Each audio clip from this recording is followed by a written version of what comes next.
আসসালামু আলাইকুম। আমি ডেন্টিস্ট মেহেদী হাসান বলছি, মডার্ন ডেন্টাল কেয়ার আদিব।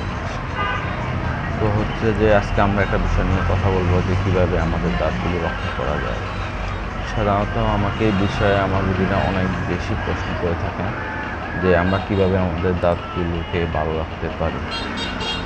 তো হচ্ছে যে যদি আমি কয়েকটা কোশ্চেন ধরি, কোশ্চেনের ভিতরে একটা ফার্স্ট কোশ্চেনটা হচ্ছে যে আমরা মানে কীভাবে দাঁতটাকে ভালো রাখতে পারি।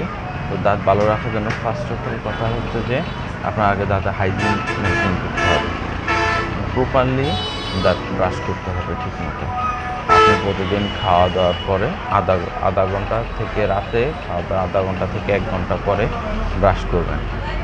আর হচ্ছে যে সকালে নাস্তা করে ব্রাশ করবেন।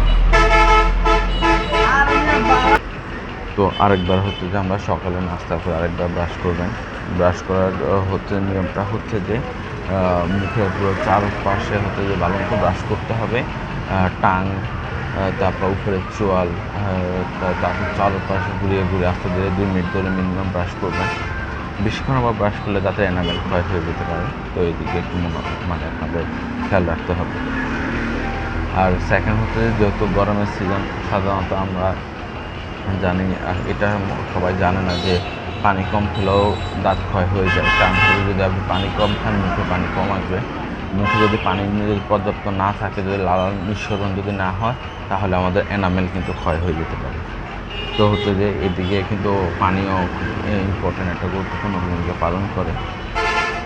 আর থার্ড হচ্ছে যে আমরা যে কোনো যাদের দাঁত ভালো আছে তারা সাধারণত যে কোনো জিনিস দিয়ে খাওয়া ট্রাই করবো, যেমন হচ্ছে ফাইবারযুক্ত খাবারগুলো, যেমন হচ্ছে পেয়ারা হোক বা হচ্ছে আমরা, তারপরে হচ্ছে যে আপনার হচ্ছে ইয়েতে আখ, যেগুলো দিয়ে খাওয়া যায় আর কি, ওগুলো আমরা হচ্ছে দিয়ে খাওয়া ট্রাই করবো। কেটে খাবো না, কেটে খেলে আসলে দাঁতের হচ্ছে যে ফাইবার এগুলো চিবিয়ে খেলে হচ্ছে দাঁতের একটা হচ্ছে যে এটা স্ট্রেংথ বাড়ে দাঁতের, ঠিক আছে।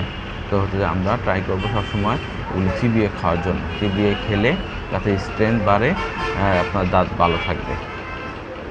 আর ফোর্থ হচ্ছে যে আমরা মিষ্টি খাবো। মিষ্টি যে আসলে এখন আমরা অনেকেই বলে যে মিষ্টি খাওয়া যাবে না, আসলে মিষ্টি সবাই এটা সবাই মোটামুটি সবাই পছন্দ করে। তো আমরা মিষ্টি খাওয়ার পর একটু মুখটা ভালো মতো কুলুকুচি করে নিলে হবে, যাতে মুখে যাতে আপনার খাবারের অংশগুলো যাতে লেগে না থাকে, এই আর কি।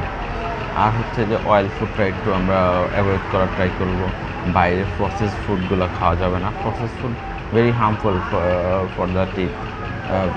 কারণ এটা হচ্ছে অয়েলটা হচ্ছে দাঁতের এনামেলটাকে অনেক দ্রুত নষ্ট করে ফেলে। স্মোকিং এটা অ্যাভয়েড করতে হবে। স্মোকিংটা দাঁতের অনেক দাঁতের জন্য অনেক হার্মফুল, এইসব আর কি। আর হচ্ছে যে প্রতি 6 মাস পর একটু ডেন্টিস্টের কাছে এসে দাঁতটা চেক আপ করানো ভালো। কারণ হচ্ছে যে আপনার দাঁতের টিথ কন্ডিশন, হেলথ কন্ডিশন, তাহলে এটা চেক আপ হয়ে গেল। কারণ দাঁত হচ্ছে যে আসলে দাঁতের ট্রিটমেন্ট অনেকেই বলে ব্যয়বহুল, আসলে দাঁতের ট্রিটমেন্ট ব্যয়বহুল না। কারণ আপনি যতই এটাকে অবহেলা করবেন তত এটা ব্যয়বহুল হবে। কারণ দাঁত হচ্ছে সাদা একটা জিনিস। দাঁতের মধ্যে যদি আপনি আমি এখানে দেখাই, দাঁত সাধারণত এমন থাকবে, এই যে একটু হালকা দাঁতে ফুল সাদা থাকবে, মাঝখানে এমন থাকার কথা না। কিন্তু দাঁতটা যখন এমন থাকবে তখন বুঝতে সামথিং ইজ রং। কিছু দাঁত সমস্যা হচ্ছে দেখে দাঁতটা কালো হয়ে গিয়েছে, তখন আপনি এটাকে ফিলিং করে ফেলবেন। তখন যদি এটা ফিলিং না করেন, দাঁতটা তখন এত বড় হয়ে যাবে।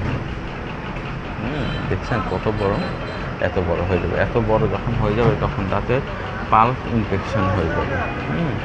এই যে পাল্প ইনফেকশন হয়ে যাবে, তখন তার তীব্র ব্যথা করবে। তখন কিন্তু আর ফিলিংয়ের কাজ হবে না। তখন ডাক্তারকে যতই বলেন যে আমাকে ফিলিং করে দেন, কারণ ডাক্তার যদি আপনার যদি শুনে যদি ফিলিং করে দেয়, কিন্তু আপনার লাভ হচ্ছে না, তখন কিন্তু আপনার ব্যথাই করবে। তো হচ্ছে যে অল্প থাকতেই এটা ট্রিটমেন্ট করে নিতে হবে। তখন কিন্তু আপনার রুট ক্যানেল করতে হবে। ফিলিং যদি আপনার খরচ হয় যদি 500 থেকে 2000 টাকার মধ্যে খরচ হয়, আর রুট ক্যানেলে আপনার খরচ হয়ে যেতে পারে 3 থেকে 10,000 টাকা পর্যন্ত।